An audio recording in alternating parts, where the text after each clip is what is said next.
It's on. Go on. Okay, right. Thank everybody for taking time out to make the effort to listen to me. Some of you know who I am. I'm Dermot Hudson, Chairman of the Korean Friendship Association of the UK, defending people's career with no ifs or buts. And I think before I sort of go into what I'm going to say about KFA and people's career, I'd just like to say I think this book fair is a very good initiative, a solid initiative. We need more events like this because it's so important to encourage people to buy and read progressive books. It's something, it's a part of work of the left that's fallen by the wayside, I think, in Britain. I mean, Liverpool years ago used to have two communist bookshops, one run by the old CPGB, you know, revisionists if you like, and one that was run by the BML, which is part of Britain Marxist Leninist Birch's party. And even growing up in Hampshire, we had a Communist Party bookshop down in Southampton. Now, communist bookshops in the UK are incredibly rare.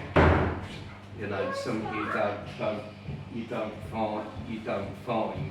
So organising a book fair like this, I think, is very important, and I think I think it'd be great if there are more book fairs like this, and communist bookshops are reopened.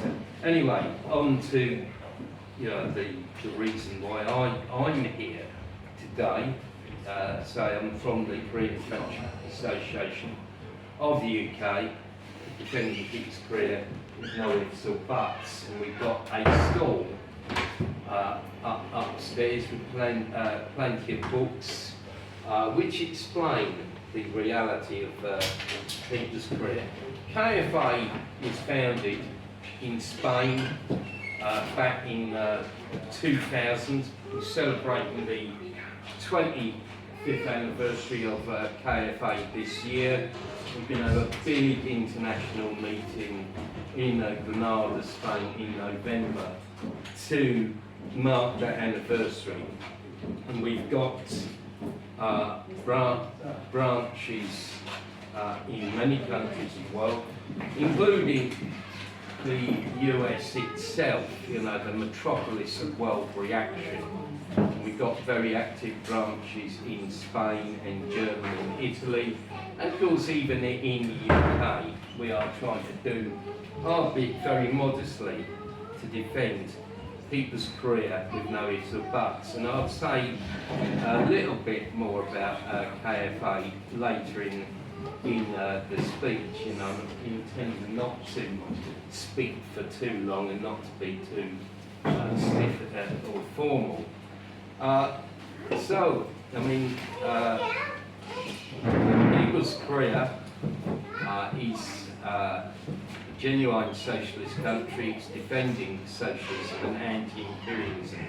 At the same time, it is probably, of all the existing socialist countries, it is probably the most demonised and most vilified, with a propaganda machine against the DPRK, which is working virtually 24/7.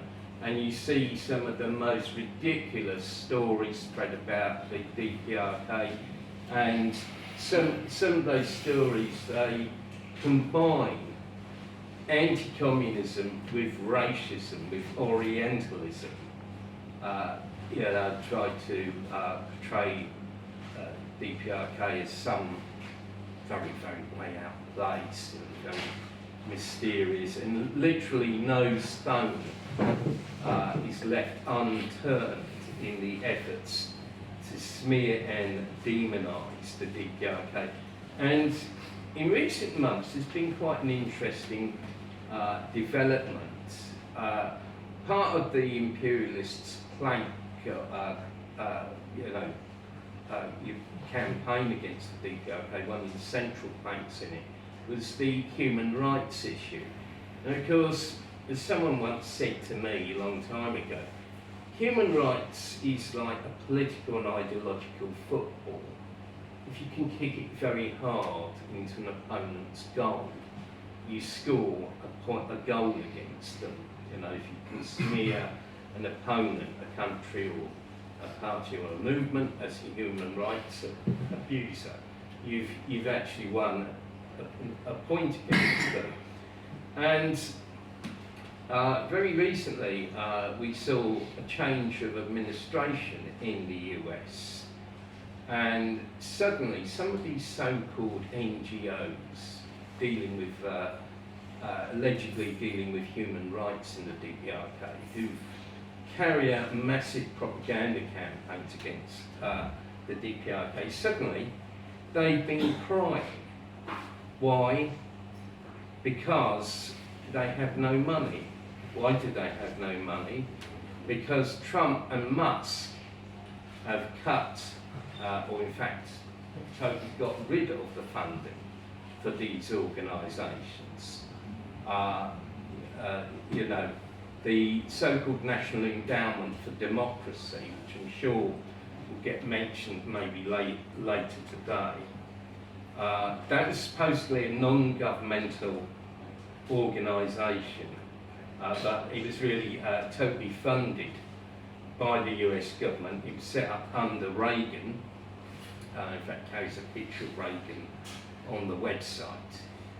And they have been one of the main players in funding the anti-DPRK campaign, sponsoring many projects in South Korea aimed at the DPRK. And of course, now their funding has gone, and the funding of a number of other anti-DPRK organisations has been cut. And you know, it's not my it's not the purpose of my speech to try and analyse the sort of changes in imperialism's tactics. Some people are saying, well, the US under Trump has shifted from soft power to hard power. In my opinion, US imperialism has always used both. You've had both hard power, you know, military interventions and sanctions, and at the same time all these campaigns over issues like human rights and attempts to foment regime change and colour revolutions.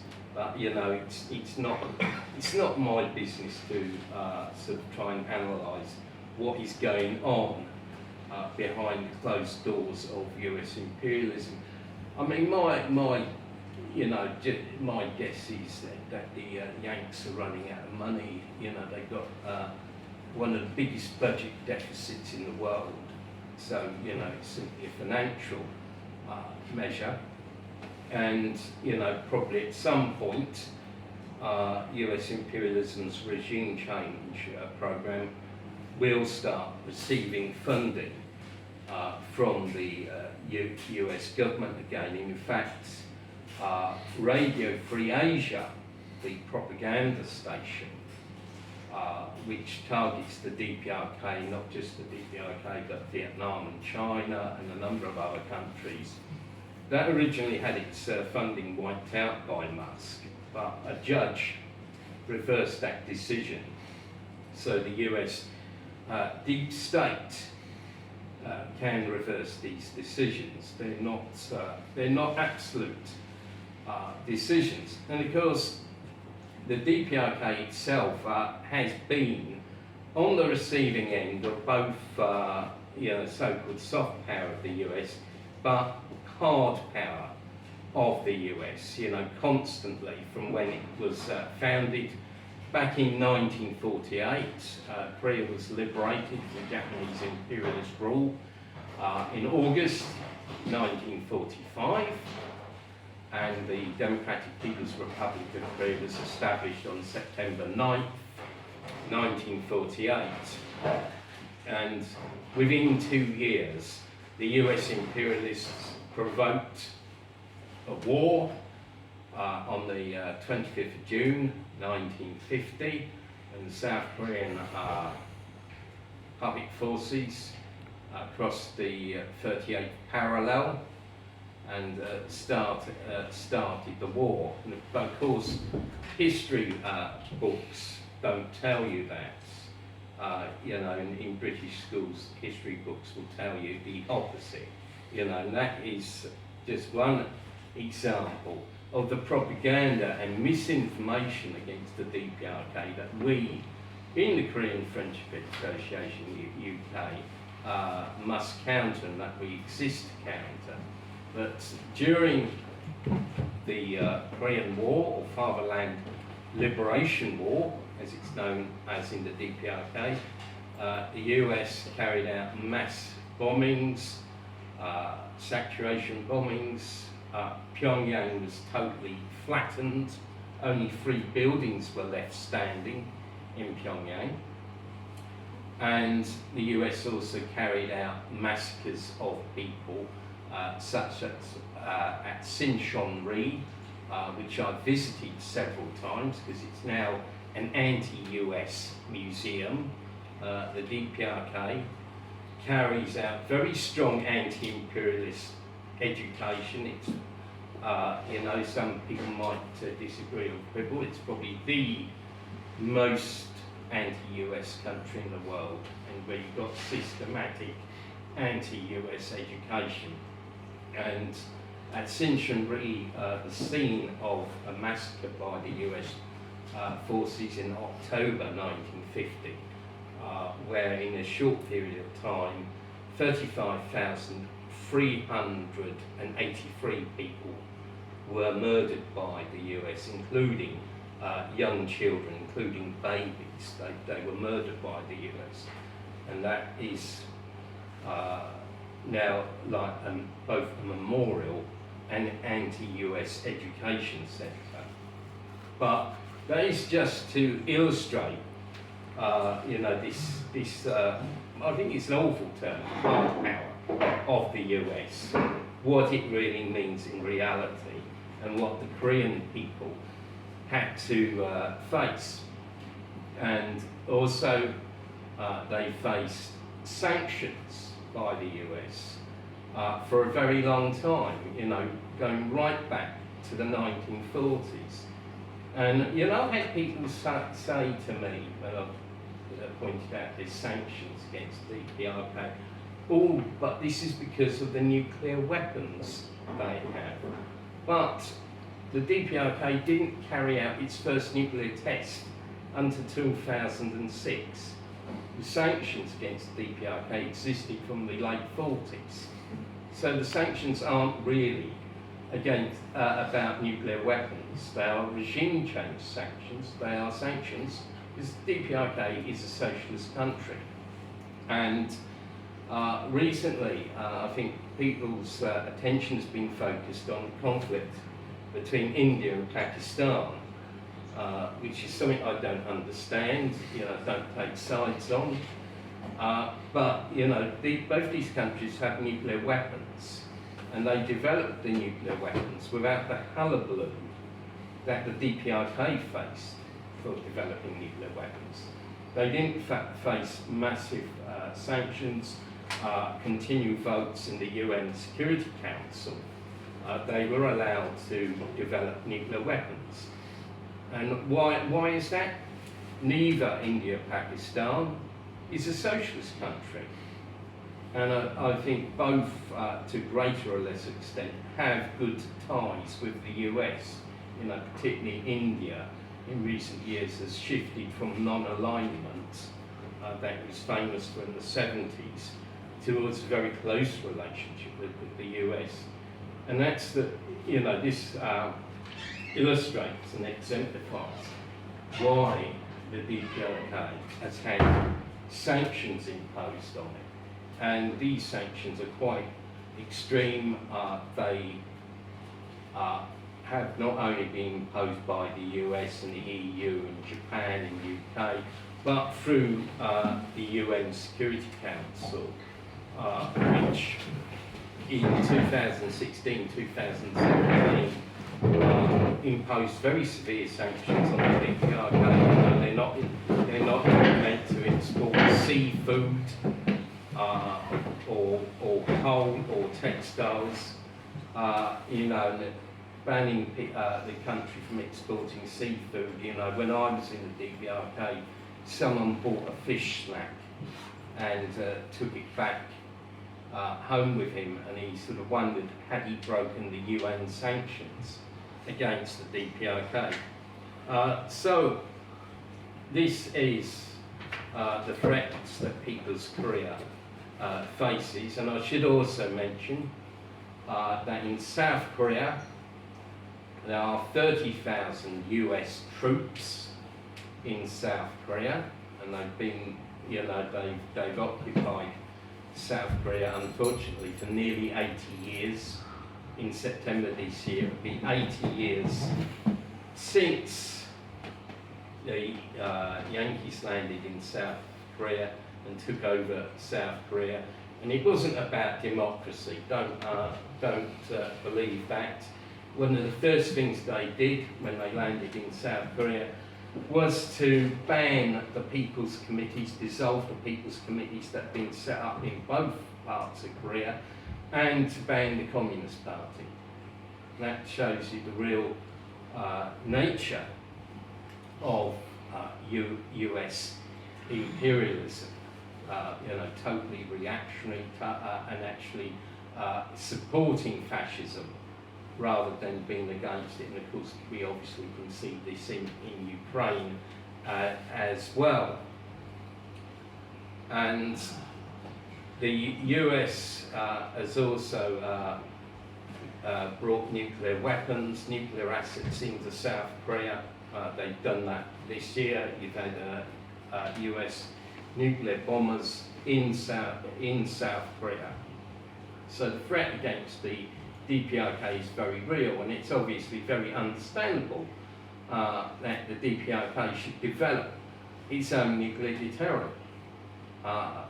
Any sensible, right-thinking person in their place would do the same. And is it not a fact that Iraq and Libya didn't have nuclear weapons, and they got attacked and bombed and invaded? So the DPRK's nuclear deterrent is basically a deterrent. It's a force for peace, and it is safeguarding the DPRK's independence and its socialist system. So what of the DPRK itself, the most demonised and vilified country? Well, I can speak as someone who's visited the DPRK a total of 19 times. My first ever visit was in May 1992, and my last visit was in April 2024. And I'm not boasting, but I was actually genuinely the first British visitor in the DPRK since 2019, because they closed their border in January 2020 as a counter-pandemic measure, and only sort of gradually started opening the border in 2023 and 2024. And I went to the DPRK embassy to get my visa, and I was told, I was the first British person to get a visa for a long time. However, the bourgeois media, the mainstream media, falsely reporting that some British tourists who were only allowed into a small part of the DPRK in the northeastern border with Russia and China, they wrongly reported that these were the first British visitors, which wasn't true, because I was there. In fact, if we had more people around with more money, we would have had a delegation of 5 people out there last April. But you know, it's not always easy. It is quite an expensive trip to you know, go to the DPRK. This is a fact. You know, it was a falsehood that these sort of trendy tourists were the first people there, and some of them, not all of them, made very hostile videos about the DPRK and were reported in the mainstream media. Now, last year, when I came back from the DPRK, you know, I took lots of pictures, and you know, they were put on our KFA UK Telegram channel and on our Facebook page. You know, I took several videos, lots of pictures. You know, and I said on Facebook, I said, yeah, I'm willing to be interviewed by any media outlet about my visit to the DPRK. No British media outlet approached me. You know, not even the Morning Star. They were not interested. You know, you know, apologise to any CPB people, Morning Star supporters here. You know, they think I'm being sectarian, but you know, it's a fact. You know, they didn't offer to interview me.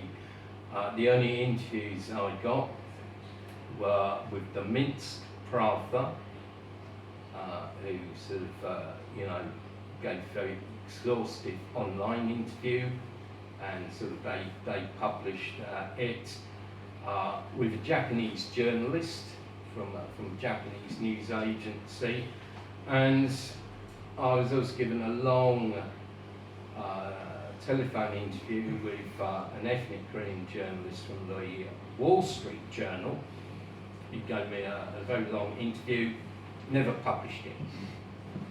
Never published it, and I assume the reason why was because I didn't say anything that she could use against the DPRK.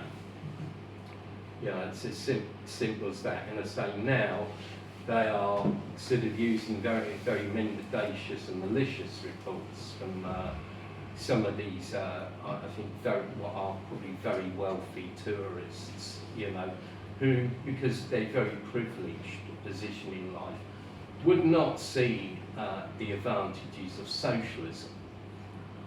You know, these seem all pretty irrelevant to them, because you know they are people who will get everything handed to them on a plate in life.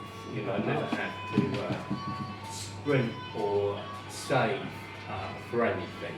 You know, so a socialist country to the DPRK would not impress them, and they would see only faults. So, you know, back to my visit in 2024. It was my first time there for 5 years, you know, and the changes I saw were absolutely incredible, and they were immediately visible because it was very clear that we were using a different route to go from the airport, because there was construction work going on, and there's that whole new street at Poisson Street, which was simply incredible. It looked very brand new, very good quality, incredible quality. And elsewhere in Pyongyang, many buildings new buildings were going, and you know, I think truly, I'd say I've been to the DPRK 19 times. I've never seen before that amount of construction going on. I'd seen on other visits construction work going on. Often 20. They'd be building stuff 24 hours. To get it done. But at this time, the actual level of construction really exceeded previous occasions. And the flats in Hwasong Street were given to people free of charge, and this is something absolutely incredible. When we in Britain, we face very high prices for housing and high rents. Where I live, I'm not disclosing my location, but I live in a far suburb of southeast London. It is about 30 minutes on the train to central London, and the rent is actually £1,750 per month for a small two-bed flat, in my block. That will give you some idea, and I'm not going to try and discuss what the rent would be in central London, but in Pyongyang, in DPRK, free of charge, an incredible miracle, I think. And I think this shows the strength of the socialist system in the DPRK and the correctness of the policies pursued, which of course are all based on the Juche idea, which is the guiding ideology and philosophy of the DPRK, a Korean style of socialism. And of course, I think another good achievement of the DPRK is it's got a very strong, vibrant culture, a national culture, a strong national identity, and the culture is very good. It's accessible to all. People learn music at schools. There is, because there's more than one, there are children's palaces in the DPRK where children can learn extracurricular education after school, such as dancing, ballet, playing different instruments, playing the Korean kaegum, which is a Korean instrument, and they can learn that. They can play volleyball, basketball, swimming, and this is an incredible achievement, and it's all free of charge. And saying the DPRK education is free of charge right from kindergarten level right up to university level. It's free to go to university in the DPRK, and students at all levels are also supplied with clothes by the state, either at very low cost or at some points in the year actually totally free. It was amazing that university students could get free clothes. Incredible. Because I remember in my days, how inadequate the student grants are. But of course, we've moved on since then, and actually, student grants now seem like a big luxury. Now the university students here, or their parents, actually have to pay to go to university, not just pay, but pay a very big amount of money, which leaves them in great debt. But in the DPRK, it's free of charge, so no no one in the DPRK is burdened with debt for going to university. And there is also free medical care.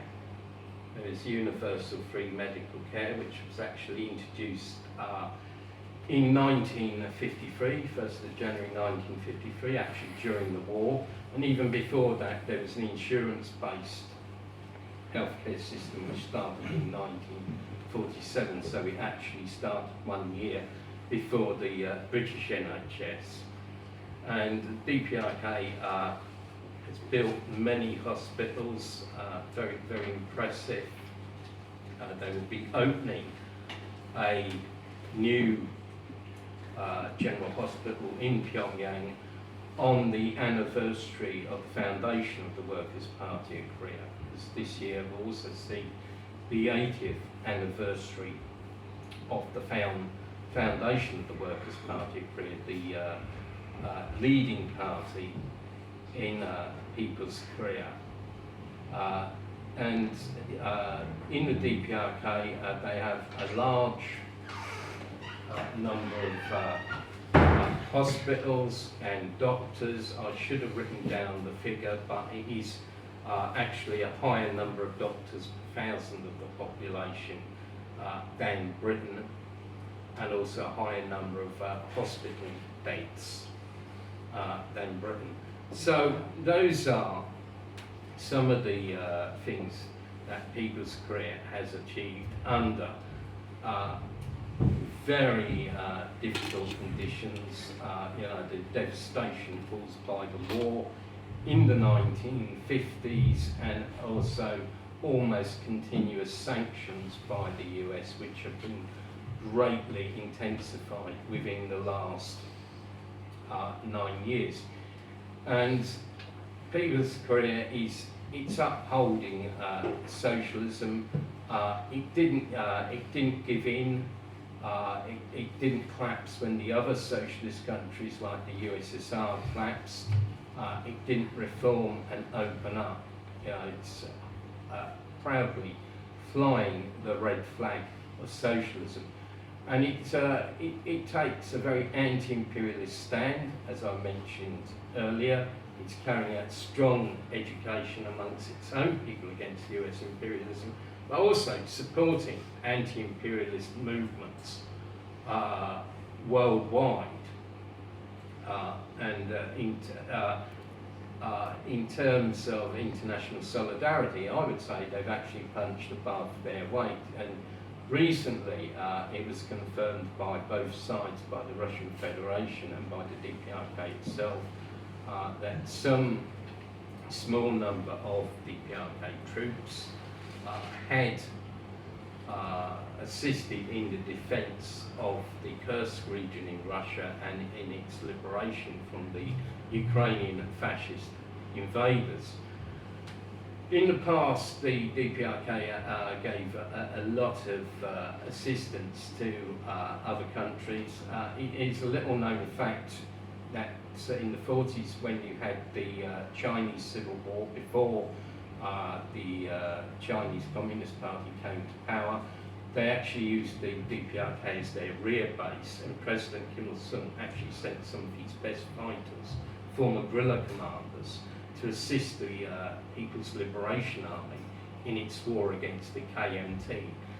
That's a very little known example. Perhaps more well known is the case of Vietnam, where President Kim Il-sung called for internationalist volunteers to go to Vietnam, and he sent the KPA, some KPA Air Force pilots to Vietnam, where they took part in action, but also artillery specialists and tunnelling specialists.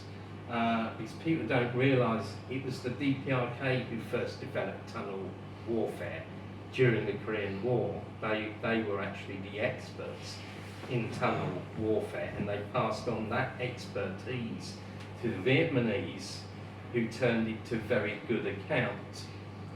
So they gave assistance to Vietnam, And in the 1973 war against the Zionist aggressors in the Middle East, the KPA Air Force assisted Egypt and Syria. So that's another example. And also, back in 1962, Cuba was betrayed by a big country which had stationed missiles in Cuba, only to panic when they got threatened by Kennedy and pulled them out. At the time, DPRK students and embassy staff in Cuba actually armed themselves, ready to fight by the side of the Cuban people if the US invaded. So that's just a few examples of the DPRK's internationalist role. You know, I could go on at length, but you know, I was stop there. And as to the work of the Korean Friendship Association of the UK, we defend people's Korea with no ifs or buts. You know, there's no half measures. You know, there's no sort of thing.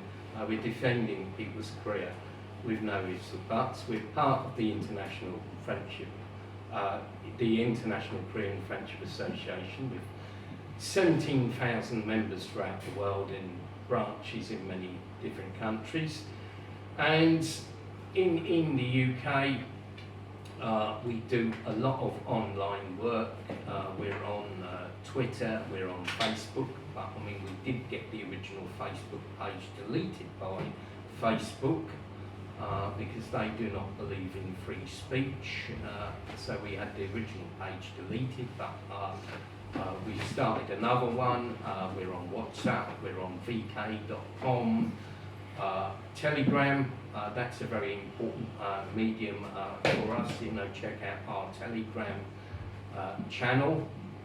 And in fact, we're going to be switching over our online events to Telegram because Skype has been closed. So we're going to give Telegram a try for online events. So hopefully that will actually help to encourage greater participation than before. And at the moment, yeah, I mean, we hold online meetings, but we also try to hold real life events. I mean, we're obviously participating here. You know, I think it's very important for us to be here and hold more real life meetings. Maybe we'll have another Liverpool meeting later in the year. We're hoping to organise a meeting in Scotland, possibly in the West Country, possibly in other parts of the UK. And we'd be certainly looking to picket the US Embassy this year and maybe the BBC. So that will give you some idea of the activities we organise. And at the moment, with our online programme, we're doing readings from a booklet called Understanding Korea, Human Rights, and that explains the DPRK's position on human rights. So we're doing monthly reading sessions. We also have the online film nights, which are very popular, which we show different DPRK films. So that's basically our activities in a nutshell. Basic KFA membership is free of charge. You know, we don't want to exclude people. I mean, there are, for people who wish to show, as it were, more support to the KFA and support with their pocket, there are membership cards that are €60, but basic membership totally free of charge, and all you need is an email address. So, you know, I think I've said enough. Actually managed to speak for a lot longer than I thought I was going to, so I'll stop there. Thank you very much for your attention this afternoon.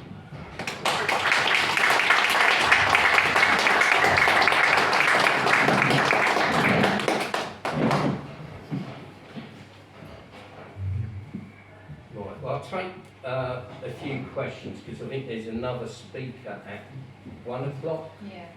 Yeah, so if anybody's got any questions, I'll do my best to answer them. Yeah, okay. You mentioned that you spoke to a Japanese journalist at a news agency in Japan, and did they broadcast anything about what you just said to you? Yeah, there's a couple of articles, but they're in Japanese. But it did get published. It did get published. I mean, the Bookfair, yeah, I mean, he did publish it, as did the other Russian journalists. And they say the big problem with British journalists, they just weren't interested. Were you able to then verify that they, translated your views correctly into Japanese? Did anyone verify that? Good point. That is a very good point. I don't know if it was accurate. I mean, you can put it into Google Translate, I suppose. I mean, there's a lot of Japanese Korean speakers, isn't it? Yeah. Bilingual, so maybe someone who's on the right side could check for it, for an accurate.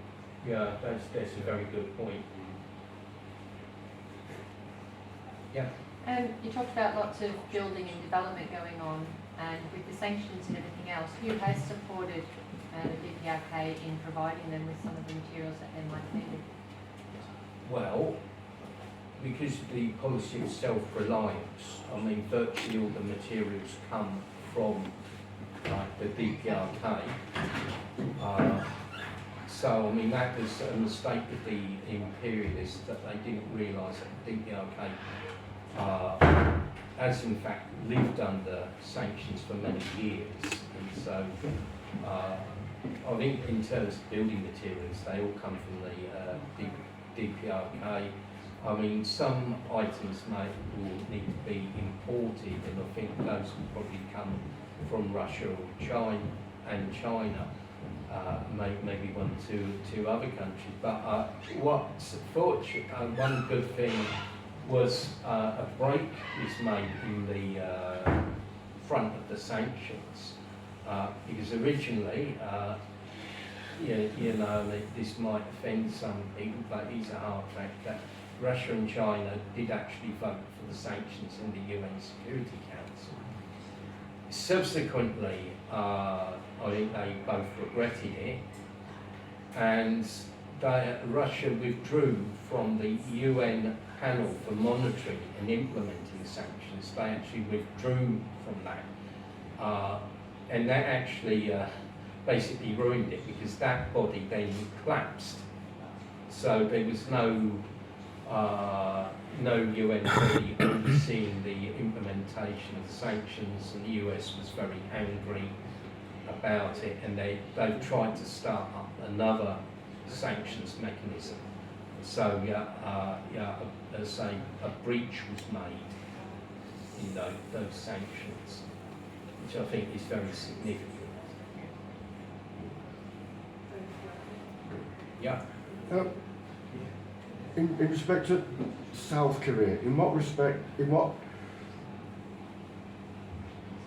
is unification anything to do with political situation in South Korea, as we're witnessing now in the last few months, last 6 months?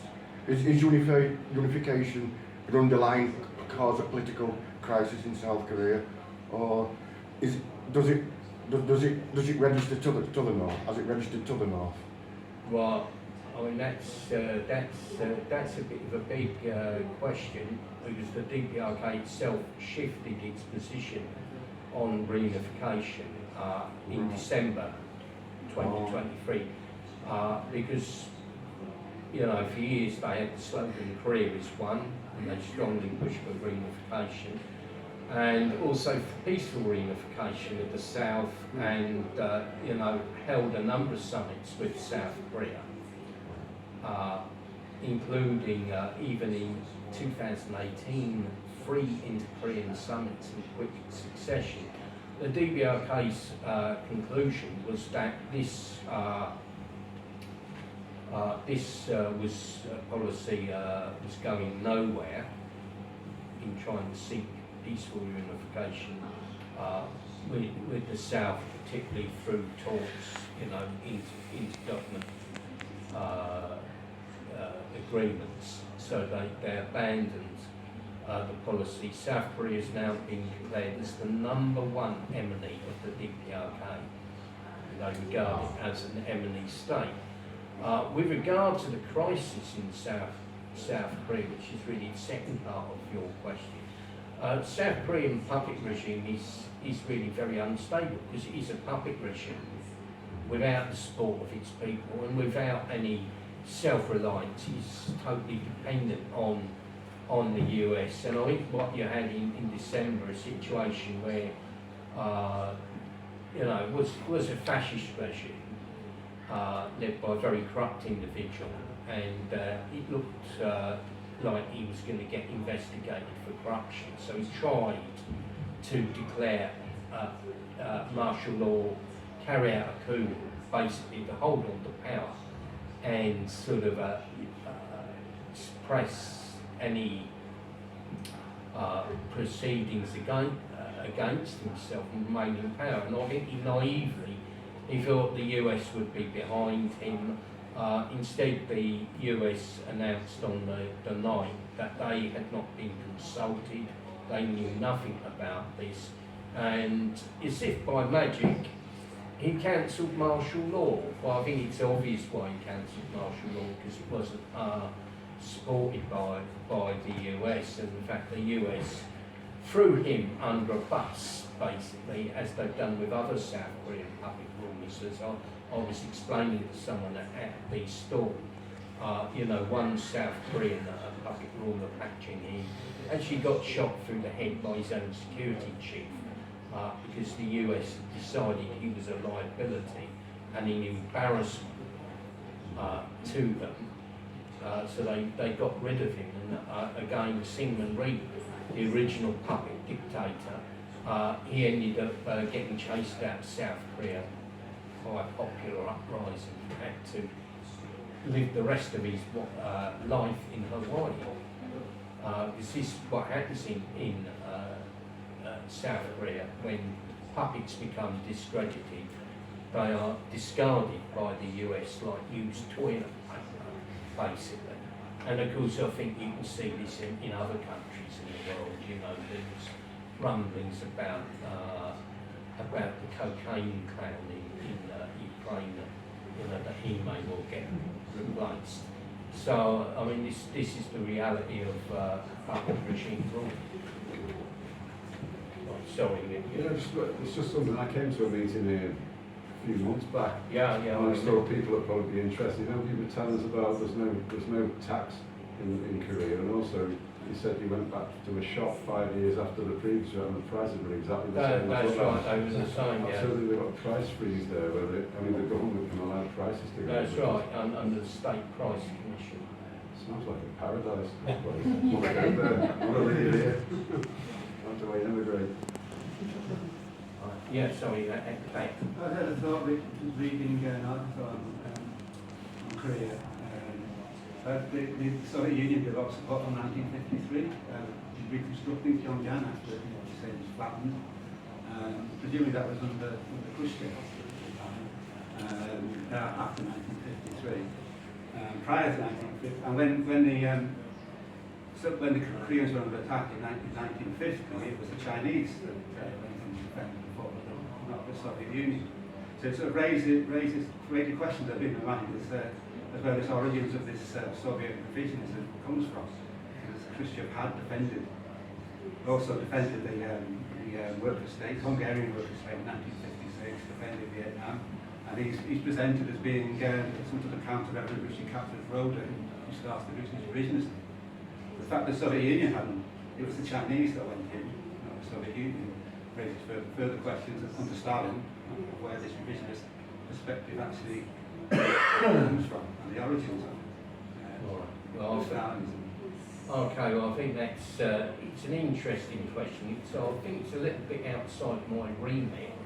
I can only speak from the DPRK's point of view.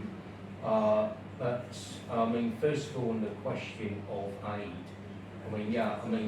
DPRK was severely devastated by the Americans. Literally, whole cities were flattened. and yes, the DPRK received assistance, not just from the USSR, but other socialist countries. But President Kim Il-sung made the point, he said, yes, we've received aid, but the main thing was our own efforts. You know, the main thrust came from our own efforts, and if you rely on others, then you can become lazy and not make efforts. I think, again, we've seen this quite a lot in the world, and there have been successful, there have been revolutions that have not been successful, but have received like massive international support and still failed. Like Afghanistan, which received Soviet military assistance. Just to give an example. On the question of Khrushchev, he was an enemy of the DPRK because he tried through his agents or followers in the DPRK in August 1956 to overthrow the leadership and impose a pro-Soviet leadership in Korea, and that was defeated. These people were defeated quite roundly, and some actually went into exile in the Soviet Union and stayed there until the collapse of the Soviet Union, when some of them then decided to become agents of South Korea. The DPRK had a very rocky relationship with the Soviet Union in the early 60s. It almost came to a complete break. Certainly the Soviets suspended economic cooperation, suspended military supplies, virtually imposed their own sanctions on the DPRK. And at one point in 1964, the DPRK was actually attacked by name in Prague. And Khrushchev is seen in the DPRK as a revisionist and a traitor, and it's very significant, I think, when you visit the International Friendship exhibition in the DPRK in the Moyinhong Mountains, which is an amazing place because you've got gifts from all countries of the world sent to the Korean leaders, and they're preserved. There's like part of the exhibition for the Soviet Union, and you've got armoured plated cars from Stalin, from Malenkov, nothing from Khrushchev. There's absolutely nothing from Khrushchev, and I think that speaks volumes. From the point of DPRK's point of view, Khrushchev was a counter-revolutionary and a revisionist. But knowing a gathering like this, there's going to be lots of different opinions on the question. I'm just giving the DPRK. Right, yeah. I was just a matter of interest. I was just wondering, with the Kim dynasty having been in place for so long, what the future seems to hold in terms of succession there. Well, that's something I can't comment on because no decision's been made on succession, and I personally strongly disagree with the terms of reference you're using, Kim dynasty. I mean, this is like a throwaway word from the mainstream media to smear the DPRK and demonise the DPRK. The decisions are made by the party. Marshal Kim Jong-un was actually elected by the third conference of the Workers' Party of Korea, and it will be the Workers' Party of Korea which will make any decisions about succession. And to me, it's something I wouldn't really discuss because this is really like a talking point created by opponents of the DPRK. It's like a talking point, and all who's going to succeed, and all we saw that someone was number 2 in the seating order. All these kind of things. It's like pure speculation. It's something I wouldn't get involved in. Like Barry. I might have it wrong, but in the back of my mind I seem to remember that the time that we did a headpiece on you, didn't we? Have we got that wrong? Well, I mean, it was actually the Sunday Times did a hit piece on me, and basically got me out of a job. If that's what you mean. Yeah. I mean, they got me out of a job. I was managed to not actually get sacked, but I was basically had to take early retirement on very punitive terms, which meant a big financial loss. Yeah, I mean, it was the Sunday Times, and recently I had some bloke from something called The Londoner, who used to actually write for the Morning Star, so I thought, oh, perhaps he's not so bad, but you know, just wrote a very silly article on me, which was another hit piece. Right, well, I think it's time for the other chat to come. It looks like you've made a great contribution and created a lot of interest.